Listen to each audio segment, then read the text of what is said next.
Segala puji bagi Allah. Kemudian salawat dan salam kepada Rasulullah, pada keluarga dan seluruh sahabat-sahabatnya. Bapak Ibu jamaah salat subuh yang Allah muliakan, kita masih membahas tentang orang-orang atau golongan-golongan yang didoakan oleh malaikat. Di pertemuan kita yang terakhir, salah satu golongan yang terus-terusan didoakan oleh malaikat adalah mereka yang bersalawat kepada Nabi sallallahu alaihi wasallam. Kita sambung golongan berikutnya yang mendapatkan doa dari malaikat adalah orang-orang yang mendoakan saudaranya dalam keadaan saudaranya tidak tahu bahawa dia sedang didoakan. Maka orang yang berdoa mendapatkan doa dari malaikat. Dan jemaah Allah Subhanahu wa taala, berdoa untuk pribadi itu hal yang biasa. Memohon sesuatu pada Allah untuk keselamatan kita di dunia dan di akhirat adalah perkara yang sering kita lakukan. Dan itu salah satu senjatanya kaum mukmin. Bahkan doa mampu merubah takdir. Dalam beberapa hadis, riwayat Aisyah juga mengatakan doa mampu merubah takdir, tapi takdir yang muallaq, bukan takdir mubram. Jadi takdir yang telah ditentukan oleh Allah dari zaman azali di Lauhul Mahfuz tentang ajal kita, tentang rezeki kita, itu tidak mampu dirubah dengan doa. Ajal tetap datang tepat pada waktunya. Rezeki tidak berubah, tetap sesuai dengan kuota yang telah Allah gariskan di dalam diri kita. Namun yang takdir muallaq, yaitu takdir yang dipenuhi atau diiringi dengan usaha manusia, mampu dirubah dengan doa. Bahkan anak yang Allah sejatinya telah tentukan dia akan keluar dari rahim seorang ibu, selayaknya adalah seorang perempuan, lalu kita berdoa memohon kepada Allah agar yang diberi laki-laki Allah mampu mengubahnya dengan doa. Jadi itu kekuatan doa, doa yang bisa menyelamatkan kita. Dan kalaupun kita berdoa tidak diselamatkan di dunia, Allah selamatkan di akhirat. Ada orang yang tidak dikabulkan doanya di dunia, Allah tunda sampai di akhirat, dia akan buka celengan doanya. Dengan doa itulah dia mendapatkan kemuliaan di akhirat. Makanya Allah tidak pernah mengatakan doa tertolak kecuali bagi orang-orang yang menzalimi dirinya sendiri dengan maksiat. Allah memastikan kalimat ud'uni astajib lakum, berdoalah engkau kepada aku. Jawab isyaratnya astajib lakum. Tidak ada huruf yang menjadi penyelang. Jadi dalam kaedah bahasa Arab ada syarat, ada jawab syarat. Jadi Allah mengatakan berdoalah kepada aku. Seharusnya beliau Allah Subhanahu wa taala membuat huruf maka, contohnya begitu, maka ku kabulkan. Fa astajib lakum, contohnya memakai fa, atau wa astajib lakum. Okay. Tapi tidak ud'uni astajib lakum, tidak ada huruf penyelang. Membuktikan apa? Begitu engkau berdoa, tidak ada penghalang doa, ku kabulkan doamu, ku kabulkan, kata Allah.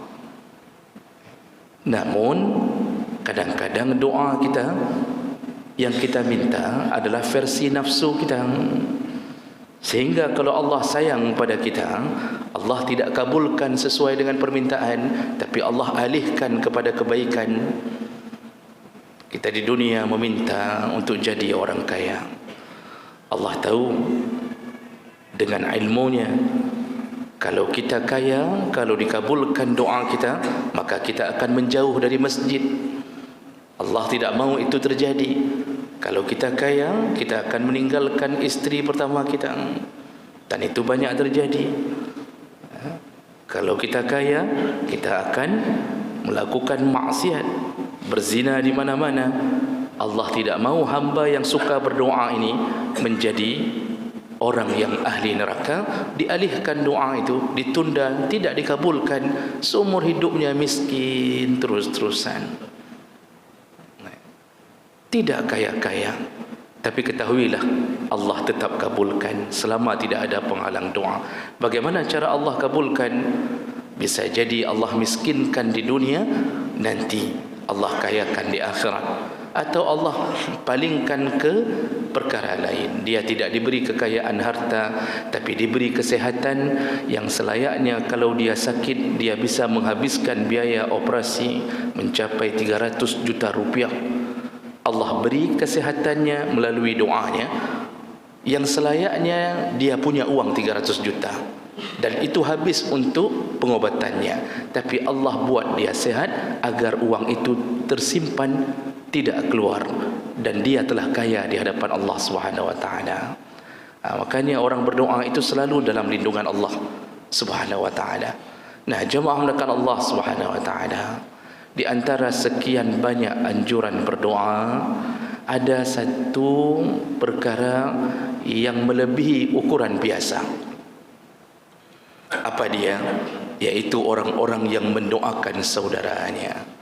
Jadi kalau kita memohon kepada Allah, ampunkanlah aku, itu biasa, Allah kabulkan. Tapi begitu kita berkata, ampunkanlah aku dan ampunkanlah kaum mukminin ya Allah, dan ampunkanlah orang-orang yang berada di masjid jamiah ini ya Allah, ampunkan saudaraku yang di Biren ya Allah, ampunkan saudaraku fulan ya Allah, ampunkan. Terus kita mengucap nama, bahkan menyebut nama dengan detil. Di situ berbeda. Di mana perbedaannya? Rasulullah sallallahu alaihi wasallam menyebutkan dalam hadis, yaitu ketika salah seorang sahabat, yaitu Safwan ibnu Abdullah bin Safwan, mengunjungi rumah Abu Darda radhiyallahu anhu. Lalu kemudian dia tidak menemukan Abu Darda, tapi dia menemui istrinya. Lalu istrinya berkata, Abu Darda tidak di rumah, kami sedang, Abu Darda sedang sibuk. Lalu kemudian Ibnu Abdullah mengatakan, aku akan pergi menuju ke Baitullah, atau aku akan melaksanakan haji. Karena pada saat itu beliau dari Syam. Lalu Ummu Darda mengatakan, wahai Abdullah, berdoalah untuk kami agar kami pun mampu sehat badan untuk melakukan haji. Doakanlah kebaikan itu untuk kami. Nah, kemudian apa kata Ummu Darda? Karena aku pernah mendengar Nabi SAW berkata, da'watul mar'il muslim li akhihi bi dhahril ghaibi. Apabila seorang muslim berdoa kepada saudaranya dalam keadaan saudaranya tidak tahu, jadi yang didoakan pun tidak tahu bahawa dia sedang disebut namanya dalam doa seseorang, mustajabatun 'inda ra'sih malakun muwakkal. Ketika dia mengucapkan nama saudaranya, dia berdoa untuk saudaranya, maka Allah utus malaikat kepada orang tersebut. Kullama da'a li akhihi bi khair, ketika doa itu adalah doa yang baik, qala al malak al muwakkal bihi, maka malaikat kemudian menjawab, amin walaka bimislin. Jadi ketika kita mendoakan saudara kita, malaikat menjawab amin. Kalau malaikat yang sudah jawab amin, mungkinkah ditolak Allah? Makhluk Allah yang tidak pernah melawan Allah. La ya'sunallah ma amarahum wa yaf'aluna ma yu'marun. Tidak pernah bermaksiat kepada Allah, tidak pernah tidak taat kepada Allah. Malaikat mengucapkan, perkenankanlah ya Allah doa orang ini. Lalu malaikat menambahi satu kalimat, walaka bimislin, kamu pun mendapatkan kebaikan yang sama yang kamu doakan untuk saudaramu. Nah, ini hadis riwayat Muslim dengan derajat yang sahih. Maka jemaah mendakar Allah Subhanahu wa taala, lihatlah bagaimana dahsyatnya mendoakan saudara. Kalau seandainya kita doakan saudara kita, makbul doa kita itu. Kita minta dia supaya rezekinya bagus. Kita minta supaya dia masuk surga. Kita minta supaya meninggal dalam keadaan husnul khatimah. Malaikat menjawab, amin, doamu mudah-mudahan diterima Allah. Lalu malaikat mengatakan, engkau pun mendapatkan perkara yang sama. Kalau dia masuk surga dengan doamu, engkau pun masuk surga. Kalau dia meninggal husnul khatimah dengan doamu, engkau pun husnul khatimah. Itu baru satu orang yang kita minta. Jadi mendoakan pribadi itu terjadi. Menyebutkan nama seseorang dalam doa kita, itu bahkan sangat dianjurkan. Makanya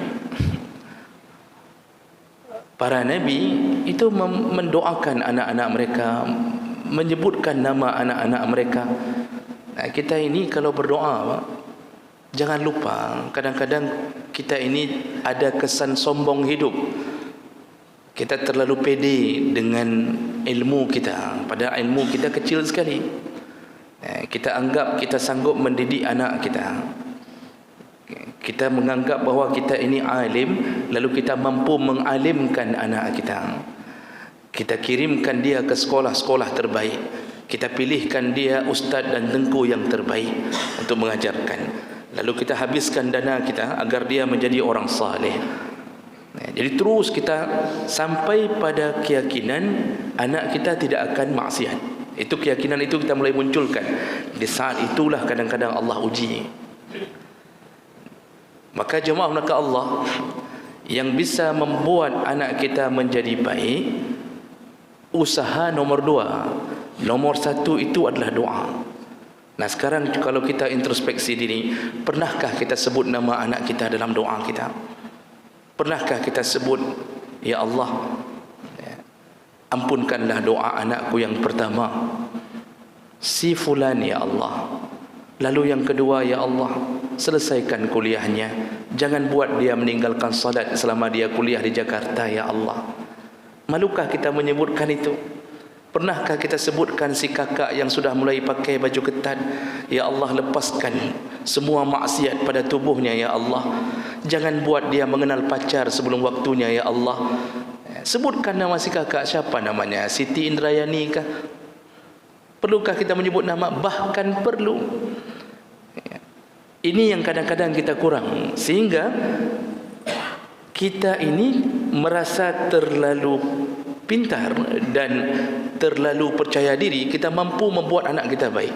Ujung-ujungnya kita tidak tahu dia nampaknya baik. Nampaknya baik, ternyata di belakang kita dia kuliah, dia melakukan hal-hal yang tidak baik. Kenapa? Kita tidak hantarkan penjaga ke tempat dia kuliah, yaitu doa kita. Jadi sebutkan nama. Oh, anak saya Ustaz ada sekitar 15 orang Ustaz. Anak saya 15 orang Ustaz. Tak mungkin saya sebutkan namanya satu persatu. Jemaah mulakan Allah. Abu Darda disebutkan dalam kitab Siyar A'lamin Nubala. Abu Darda, sahabat Nabi, sepeninggal Nabi, beliau menyebutkan setiap malam 300 orang, 360 orang yang dicintainya. 360 orang kekasihnya beliau sebutkan nama di dalam doanya.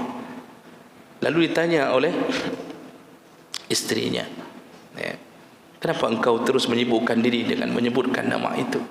Kata Abu Darda, tidak maukah engkau kalau aku pun dikabulkan seperti doa itu untuk mereka? Jadi lebih cepat dikabulkan doa ketika kita mendoakan orang lain. Apa yang mereka dapat, dapat untuk kita. Inilah doa kita, didoakan kita oleh malaikat gara-gara menyebut-nyebut tentang nama orang di dalam doa kita. Imam Ahmad bin Hanbal dalam Siyar A'lamin Nubala juga disebutkan 40 tahun pengakuannya sendiri tidak lepas nama Imam Syafi'i di dalam mulutnya. Itu kan gurunya sekaligus sahabatnya. Imam Syafi'i itu gurunya Imam Hanbali, Imam Ahmad bin Hanbal. Kata beliau 40 tahun dia menceritakan ke anaknya Abdullah. 40 tahun nama Imam Syafi'i melekat di bibirnya selesai salat. Padahal kalau kita fikirkan yang dia doakan ini kan orang saleh. Artinya terkenal kesalehannya. Yang selayaknya kita minta doa seharusnya kan orang-orang yang kira-kira haitim temayang kan atau suka maksiat. Tapi beliau menyebut nama Imam Syafi'i 40 tahun tidak pernah lepas dalam setiap salatnya di 5 waktu. Kenapa? Beliau berharap kalau doanya dikabulkan seperti yang terjadi pada Imam Syafi'i, maka terjadi padanya. Malaikat juga mengabulkan doanya sekaligus membuat dia mendapatkan hasil dari doanya sendiri. Jadi nama-nama pribadi itu disebutkan. Dalam kitab yang sama disebutkan, karena kitab itu menceritakan kehidupan orang-orang saleh oleh Imam Az-Zahabi, nama kitabnya Siyar A'lamin Nubala. Itu berjilid-jilid, semua orang saleh diceritakan kehidupannya di situ. Salah satu ulama besar dalam tabi'in, masa tabi'in kalau saya tidak salah, saya lupa namanya disebutkan dalam kitab itu. Beliau sebelum tidurnya selalu setelah lepas salat Isya, beliau berdoa dengan menyebutkan 300 nama dari orang-orang yang dia doakan setiap malam. Sehingga pada suatu malam beliau tidak sempat, lupa berdoa.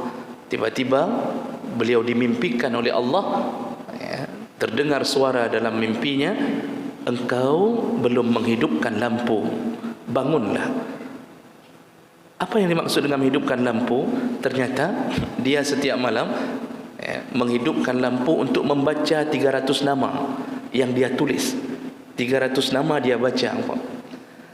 Mimpi engkau belum menghidupkan lampumu. Rupanya malam itu lupa dia baca doa untuk 300 nama itu. Terbangun, lalu kemudian dia hidupkan lampu, dia baca 300 nama itu. Baru dia tidur. Kenapa mereka sampai melakukan itu terlalu serius? Kalau kita kan mungkin halah menyampi singgah kan jerat kan begitu. Kalau kita dia bangun Pak, lalu dia hidupkan lampu, lalu beliau baca 300 nama itu, lalu beliau meminta, ya Allah berikan kebaikan kepada mereka. Kenapa semua melakukan itu? Karena mereka tahu yang berdoa untuk saudaranya dalam keadaan saudaranya tidak tahu, maka dia mendapatkan hasil doanya sendiri, dan itu lebih cepat dikabulkan Allah. Lebih cepat dikabulkan Allah. Kenapa? Yang pertama, kita ini ikhlasnya lebih tinggi. Kita mendoakan orang lain dalam keadaan dia tidak tahu, itu ikhlasnya lebih tinggi. Kalau ketemu dengan dia, ini setelah kita subuh berdoa, sebenarnya kita sebut namanya, kita doakan kebaikan demi mengharapkan kebaikan Allah untuk kita. Lalu ketika ketemu sama dia, kita ingin mengatakan kepadanya, hai bunga-bunga, tadi pagi saya menyebut namamu dalam doaku. Kita ingin katakan itu, tapi kita sembunyikan. Itu lebih ikhlas di saat kita mencoba menyelamatkan orang tanpa dalam keadaan dia tidak tahu. Disitulah keikhlasan itu Allah balas kepada orang yang berdoa. Anak kita tidak pernah tahu ayahnya menyebut namanya, tidak pernah tahu. Jadi oleh karena itu, biasakanlah berdoa untuk kaum mukmin dan mukminah. Makanya Allah sebutkan dalam surat Al-Hasyr ayat 10, walladzina ja'u min ba'dihim yaquluna rabbana ighfir lana wa li ikhwanina alladhina sabaquna bil iman wa la taj'al fi qulubina ghillan lil ladzina amanu.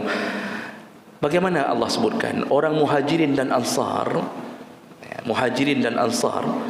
itu selalu menyebut ke dalam doa mereka, Rabbana ighfir lana, yang kita bacakan dalam solat jenazah takbir keempat, Rabbana ighfir lana, ya Allah ampunkanlah kami, wa li ikhwanina alladzina sabaquna bil iman, juga ampunkanlah saudara kami yang sudah berlalu, yang sudah duluan menghadapmu ya Allah. Jadi dia minta semua orang-orang Ansar, orang Muhajirin yang telah meninggal lebih dahulu ya Allah, sebagaimana Engkau ampunkan kami, ampunkanlah mereka ya Allah. Itu doanya orang Muhajirin dan Ansar. Nabi SAW juga menyebutkan doa-doa seperti itu. Ya. Doa Nabi Ibrahim alaihissalam, Rabbana ighfirli wa li walidayya wa lil mu'minina yawma yaqumul hisab. Kata Nabi Ibrahim, ya Allah ampunkanlah aku dan juga ampunkanlah orang tuaku, juga ampunkanlah seluruh kaum mukmin yang beriman sampai hari kiamat. Tidak lupa beliau sematkan kalimat walil mu'minin. Doa Nabi Nuh alaihi salam, Rabbighfirli wa liwalidayya, ya Allah ampunkanlah aku, ampunkanlah kedua orang tuaku, waliman dakhala baitiya mu'minan walil mu'minina wal mu'minan, juga ampunkanlah orang-orang yang masuk ke rumahku dalam keadaan beriman, dan ampunkanlah seluruh orang-orang yang mukmin dan mukminat. Makanya jangan ragu-ragu. Kadang-kadang kita begini, kita hanya menyebutkan mukminin dan mukminat, muslimin dan muslimat hanya waktu doa berjamaah saja. Waktu doa pribadi sang lagi berat dekenya. Waktu doa pribadi kita agak berat kita menyebutkan itu. Sang-sang kayaknya enggak perlulah itu. Makanya kan sering kita Rabbi firli wali walidayya warhamhuma kama rabbayani saghira. Itu kalau doa pribadi. Seharusnya kita sambung wali jami'il muslimina wal muslimat wal mu'minina wal mu'minat al ahya'i minhum wal amwat, dan seterusnya. Kalau dikabulkan Allah ampunan dosa hasil doa kita memohon seluruh kaum muslimin, maka para ulama ada yang berpendapat seluruh pahala mereka mendapatkan ampunan dosa dikirimkan Allah kepada orang yang berdoa ini dengan jawaban malaikat, walaka bimislin, engkau pun mendapatkan pahala dan doa yang sama seperti engkau campakkan kepada kaum mukminin dan mukminat. Maka jawab rekan Allah, semakin banyak kita doakan orang, semakin sayang Allah kepada kita, menunjukkan kita benar-benar berharap agar kita bersama di dalam surga Allah Subhanahu wa taala. Makanya mudah-mudahan gaya berdoa kita bisa kita rubah, perbanyaklah memohon kepada Allah agar kita terus bersama sampai menuju ke surganya. Amin ya rabbal alamin. Subhanakallahumma wa bihamdik asyhadu an la ilaha illa anta astaghfiruka wa atubu ilaik. Wassalamu alaikum warahmatullahi wabarakatuh.